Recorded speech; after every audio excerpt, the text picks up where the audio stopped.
Honorable Speaker, sir, I rise to apprise the House of some recent developments in the India-China border areas and their implications for our overall bilateral relations.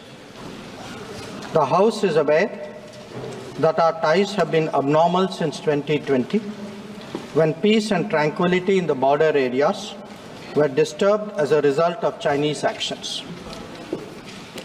Recent developments that reflect our continuous diplomatic engagement since then have set our ties in the direction of some improvement. The House is cognizant of the fact that China is an illegal occupation of 38,000 square kilometers of Indian territory in Aksai Chin as a result of the 1962 conflicts and the event that preceded it. Furthermore, Pakistan illegally ceded 5,180 square kilometers of Indian territory to China in 1963, which has been under its occupation since 1948. India and China have held talks for multiple decades to resolve the boundary issue. While there is a line of actual control, LAC, it does not have a common understanding in some areas. We remain committed to engaging with China through bilateral discussions to arrive at a fair, reasonable, and mutually acceptable framework for a boundary settlement. Honorable members would recall that the amassing of a large number of troops by China along the LAC in eastern Ladakh in April-May 2020 resulted in face-offs with our forces at a number of points. The situation also led to disruption of patrolling activities. It is to the credit of our armed forces that despite logistical challenges and the then prevailing COVID situation, they were able to counter-deploy rapidly and effectively. Honorable Speaker, sir, the House is well aware of the circumstances leading to the violent clashes in Galwan Valley in June 2020. In the months thereafter, we were addressing a situation that had not only seen fatalities for the first time in 45 years, but also a turn of events serious enough for heavy weaponry to be deployed in close proximity to the LAC. While a determined counter-deployment of adequate capability was the government's immediate response, there was also the imperative of a diplomatic effort to diffuse these heightened tensions and restore peace and tranquility. Honorable Speaker, sir, the contemporary phase of our ties with China dates back to 1988, when there was a clear understanding that the Sino-Indian boundary question will be settled through peaceful and friendly consultations. In 1991, the two sides agreed to maintain peace and tranquility in the areas along the LAC, pending a final settlement of the boundary question. Thereafter, in 1993, an agreement was reached on the maintenance of peace and tranquility. Subsequently, in 1996, India and China agreed on confidence-building measures in the military field. In 2003, we finalized a declaration of principles of our relations and comprehensive cooperation, which included the appointment of special representatives. In 2005, a protocol was formulated on modalities for the implementation of confidence-building measures along the LAC. At the same time, the political parameters and guiding principles for the settlement of the boundary question was agreed to. In 2012, a working mechanism for consultation and coordination, WMCC, was established, and a year later, we reached an understanding on border defense cooperation as well. Speaker, sir, the purpose of my recalling these agreements is to underline the elaborate nature of our shared efforts to ensure peace and tranquility, and to emphasize the seriousness of what its unprecedented disruption in 2020 implied for our overall relationship. The situation arising after our counter-deployment in 2020 called for multiple sets of responses. The immediate priority was to ensure disengagement from friction points so that there would be no further untoward incidents or clashes. This, has been fully achieved, as I will explain. The next priority will be to consider de-escalation that would address the massing of troops along the LAC with associated accompaniments. It is also evident that the management of border areas will require further attention in the light of our recent experiences. In all of this, we were and we remain very clear that the three key principles must be observed in all circumstances. One, both sides should strictly respect and observe the LAC. Two, neither side should attempt to unilaterally alter the status quo. And three, agreements and understandings reached in the past must be fully abided by in their entirety. Honourable members would appreciate that as a result of the sustained tension and specific developments in the border areas, our overall relationship with China was bound to be impacted adversely. In the new circumstances, it was obviously not possible to continue the normal exchanges, interactions, and activities as in the past. In this regard, we made clear that the development of our ties were contingent on the principles of mutual sensitivity, mutual respect, and mutual interest. Throughout this period, honourable members would also be aware that government has maintained that India-China relations cannot be normal in the absence of peace and tranquility in the border areas. The combination of a firm and principled stance on the situation in the border areas, as well as a clearly articulated approach to the totality of our ties, have been the foundation of our engagement with China for the last 4 years. We have been very clear that the restoration of peace and tranquility would be the basis for the rest of the relationship to move forward. Since 2020, our engagement was therefore focused on these objectives. This took place at various levels involving different arms of the government. I myself have had meetings with my Chinese counterpart, as indeed has my senior colleague, Raksha Mantriji. Our NSA has also engaged his Chinese counterpart, both being special representatives on the boundary question.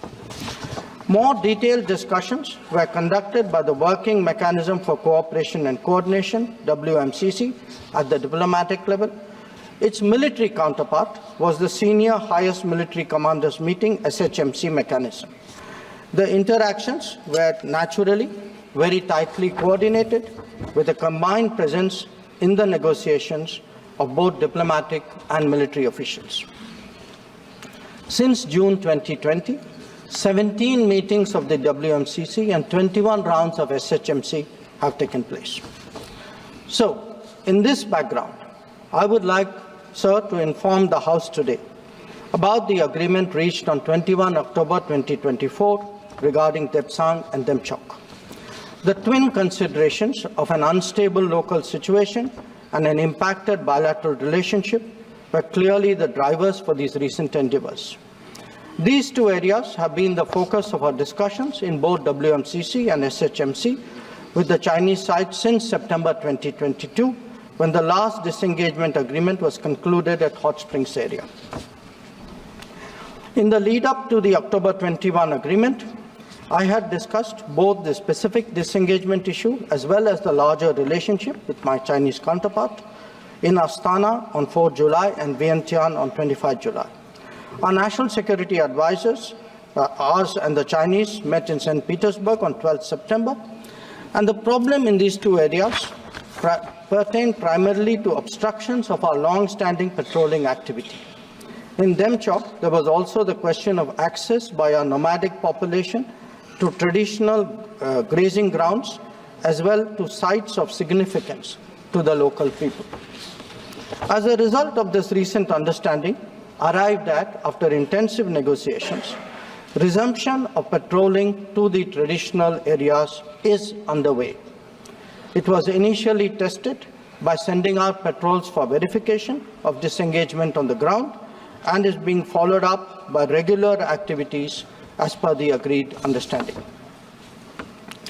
Following the October 21 understanding, Prime Minister and President Xi Jinping had a meeting on the sidelines of the BRICS summit in Kazan on October 23. They welcomed the understanding and directed the foreign ministers to meet and stabilize and rebuild the relationship. The special representatives are also to oversee the management of peace and tranquility, besides exploring a fair, reasonable, and mutually acceptable solution to the boundary question. In pursuance of that, I recently held discussions with Foreign Minister Wang Yi again on the sidelines of the G20 summit in Rio de Janeiro on November 18. Raksha Mantriji has also met the Chinese Defense Minister Dong Jun at the ASEAN Defense Minister ADMM Plus meeting in Vientiane on November 20. The two ministers discussed progress on the recent agreement on disengagement, the need to address de-escalation, and the requirement of strengthening confidence-building measures. They agreed on the importance of continuing meetings and consultations at various levels.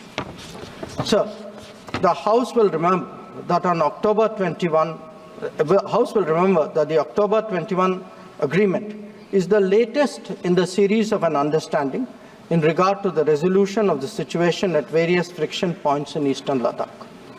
In the aftermath of the events in May-June 2020 and the initial disengagement in Galwan Valley in July 2020, there was a foreign ministers meeting in Moscow in 10 September 2020. The government's position at that time was that the immediate task was to ensure comprehensive disengagement of troops in all the friction areas. It was emphasized that the large concentration of troops along the LAC was not in accordance with the 1993 and 1996 agreements. The Indian side, it was made clear, would not countenance any attempts to change the status quo unilaterally. We also expected that all agreements and protocols pertaining to the management of the border areas would be scrupulously followed. Sir, through you, I would like to inform the House that disengagement has been achieved in full in eastern Ladakh through a step-by-step process, culminating in Depsang and Demchok. With the task of disengagement completed, it is now our expectation that discussions would commence with regard to the remaining issues that we have placed on the agenda. For the benefit of honourable members, I would also flag to your attention previous positions articulated by the government in Parliament on this issue. On 15th of September 2020, Raksha Mantriji had made a detailed statement on Chinese attempts to transgress the LAC and the appropriate response given by our armed forces. On the 11th of February 2021, Raksha Mantri had again briefed the House about our disengagement agreement in the north and south banks of the Pangong Lake. Thereafter, in August of 2021, a third phase of disengagement took place in the area of Gogra, whereby troops would henceforth be in their respective bases. The next step took place in September 2022 pertaining to the Hot Springs area. Again, forward deployments ceased in a phased, coordinated and verified manner, resulting in the return of troops to their respective areas. The most recent agreement, the October 21 agreement, comes in the wake of the earlier ones. It completes the first phase of what we had agreed to in Moscow in September 2020. As members are aware, there is a long history of frictions, transgressions and face-offs in several sectors of the India-China border. This goes back to Barahoti from 1954, to Longju in 1959, to Sumdurongchu from 1986-1995, and Depsang in 2013, amongst others. In the past, earlier governments have agreed to a range of steps to diffuse situations that have arisen at different times, including offers on our side to create demilitarized zones, limited non-patrolling zones, relocation or withdrawal of posts, disengagement of troops, and dismantlement of structures. Different locations have seen different solutions being examined. Where the October 21 understanding is concerned, our objective has been to ensure patrolling as in the past to the relevant patrolling points, as well as resumption of grazing by our civilians as per long-standing practice. This is indeed what we have agreed upon in regard to Depsang and Demchok. In a few other places where friction occurred in 2020, steps of a temporary and limited nature were worked out based on local conditions to obviate the possibility of further friction. This, I must stress, applies to both sides and can be revisited as the situation demands. In that sense, our stance has been resolute and firm and serves our national interests fully. The ensuring of our national security in this manner is the result of cumulative and coordinated endeavors of many parts of the government, obviously centered around our defense and security forces. The competence and professionalism of our services in this period was displayed in our speedy and effective counter-deployment.